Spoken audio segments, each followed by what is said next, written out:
The game of chess, battle on a board, was an avid passion of the medieval world. Chessboards of stone with armies of bones. A game in which women excelled as much as men, especially queens.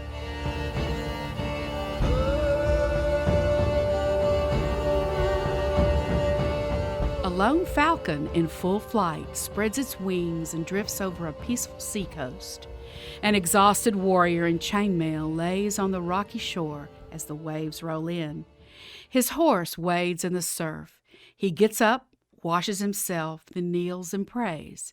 He stands, then sets up his chessboard atop two large rocks on the beach. He looks up at a hooded figure in black cloak standing near, its eerie face a death mask powdered white. "Who are you?" the warrior asks. "I am Death." "Have you come for me?" Death moves closer. "I have been at your side a long time." "That I know," the warrior says. "Are you prepared?" Death asks. "My flesh is afraid, but I am not." Death moves even closer and opens his cloak. "Wait!" shouts the warrior. Death halts. "You all say that, but I grant no reprieves." "You play chess, don't you?" the warrior asks. "How do you know?" Death says. "I've seen you in paintings, heard you in songs." "Yes," Death answers, "I'm a skilled player." "You are not better than me," the warrior says. "Why do you want to play chess with me?" Death asks. "If I win, you set me free. If you win, I get to live as long as I hold out against you." Death sits at the chessboard across from the warrior. The warrior holds out the Dark King and the Light King. Death chooses Dark. The warrior looks up and smiles. Quite appropriate.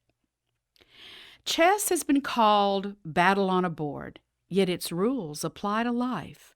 For in life, the strategy, the moves, and the choices one makes in the mortal world have immortal consequences, like the long life of Emma of Normandy.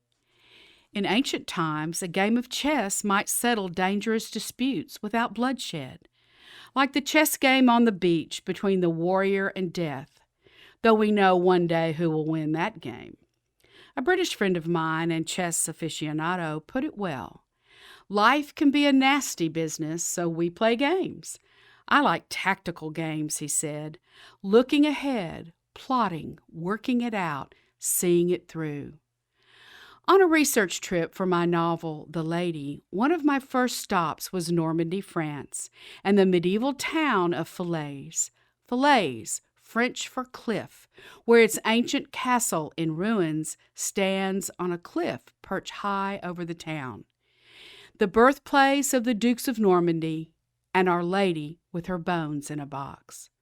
Most important to history, it was the birthplace of her great-nephew, Guillaume le Bastard, William the Bastard, who became Guillaume le Conquérant, William the Conqueror.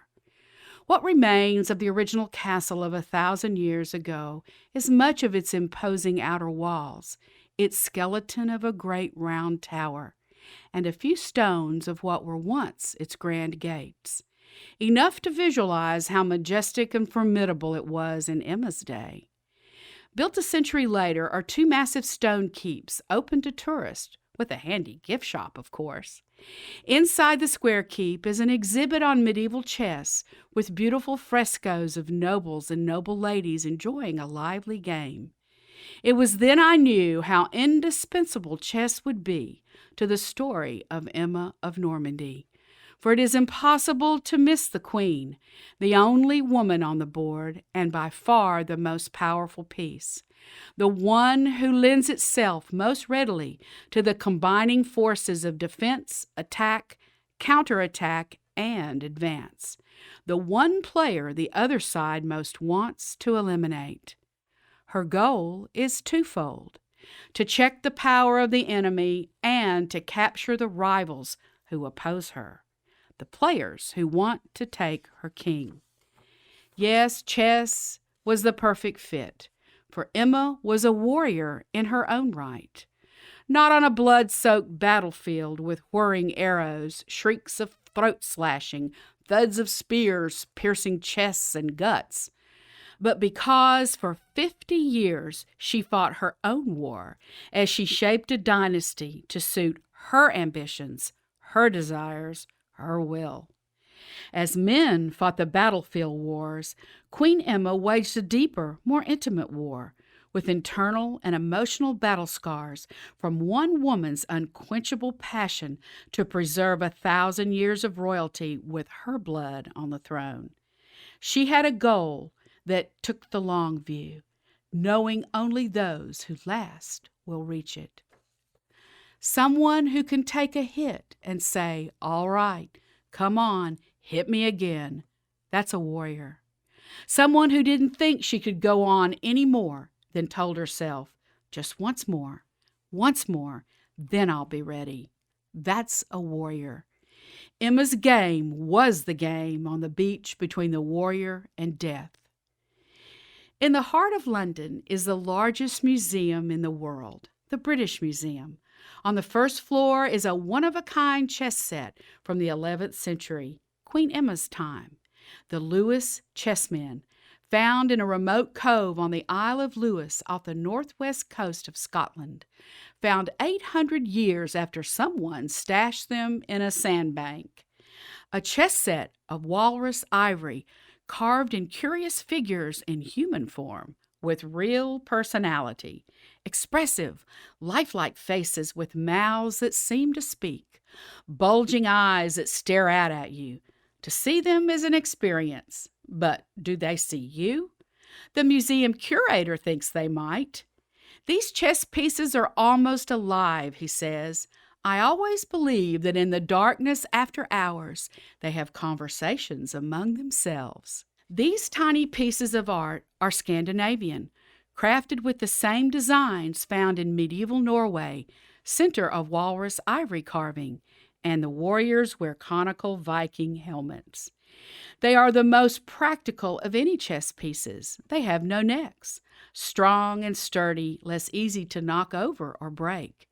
But the clincher as to their origin is one piece that's found in no other chess sets on earth, the Berserker, what we call the Rook.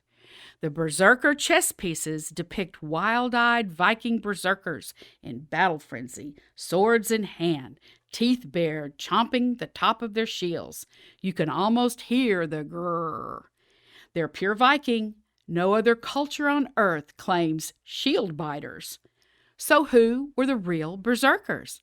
The most deadly marauders of the Viking war machine, the Viking shock troops, savage and bloodthirsty raiders who in a moment could be seized by battle madness, fits of bloodlust, frenzy, and untamed rage. They'd howl like wild beasts, foam at the mouth, and gnaw the iron rim of their shields. They killed and killed till there was no one left to kill. In short, they went berserk. 1,000 years ago, an Icelandic poet wrote of them. "I ask of the berserkers, you tasters of blood, those who wade out to battle. Red with blood are their spears in the fight as they hack through enemy shields." No Viking chess set could be complete without them. Love for the game was so great that Vikings literally took it to their graves. Our word berserk comes from what they wore. Bear shirts.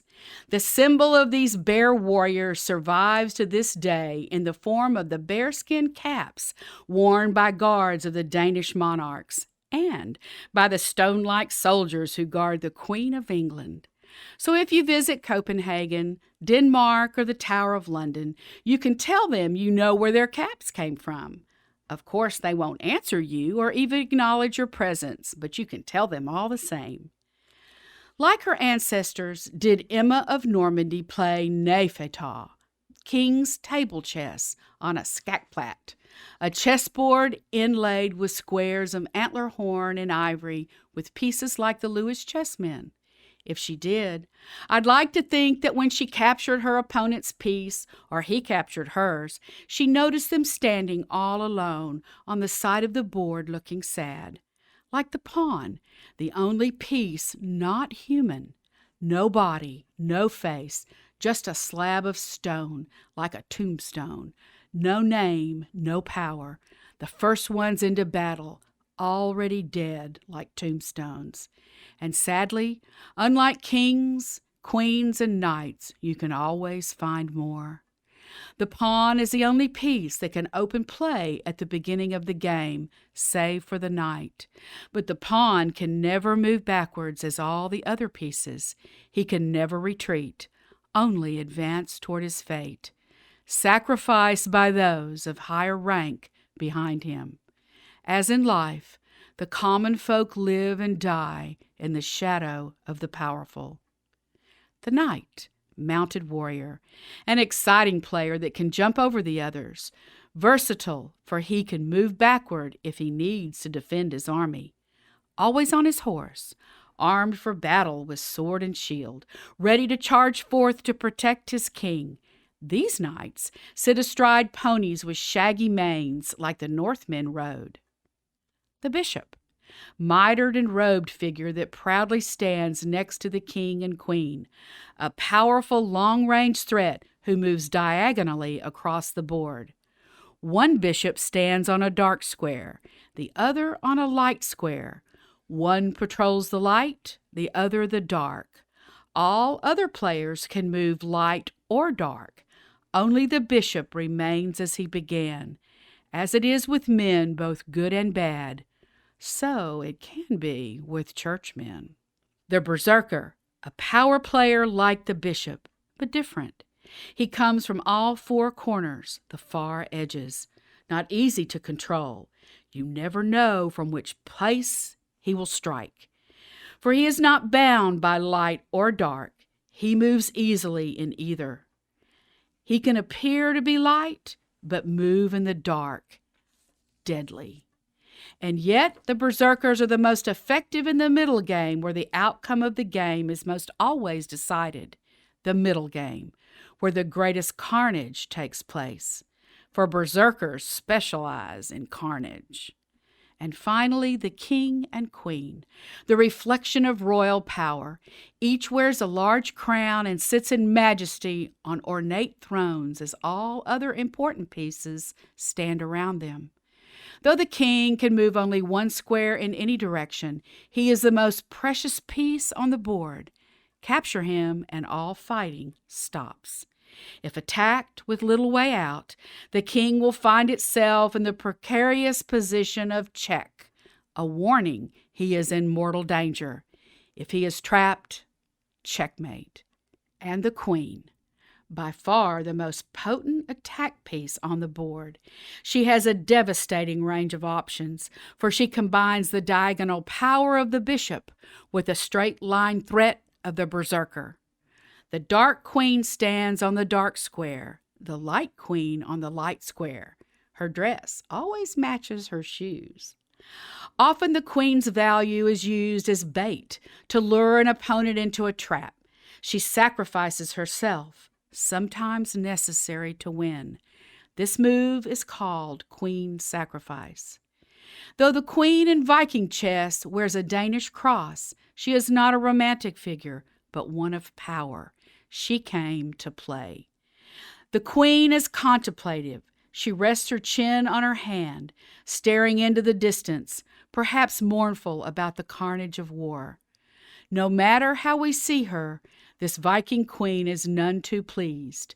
Though not a warrior like the berserker or the knight, still she's a woman at war, perhaps plotting her next moves to ensure her future and that of her progeny.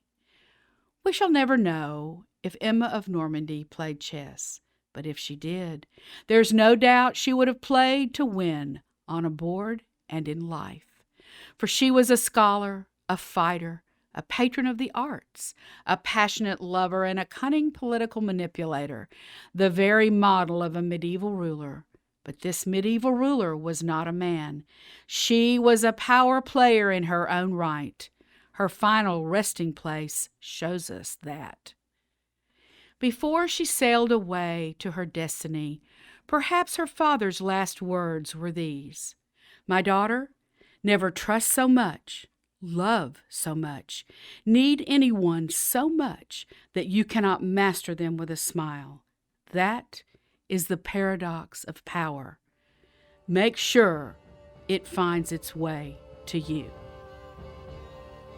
We invite you to share Stones and Bones with those who love history, those who love all things medieval and Viking, those who love all things royal, and especially those who love stories of strong and influential women in history. Please like and share the Stones and Bones podcast on your social media. From where did fairies and their friends come? There are countless tales of their origins. Next time on Stones and Bones, our host, Deborah Brzezina, will tell you a tale.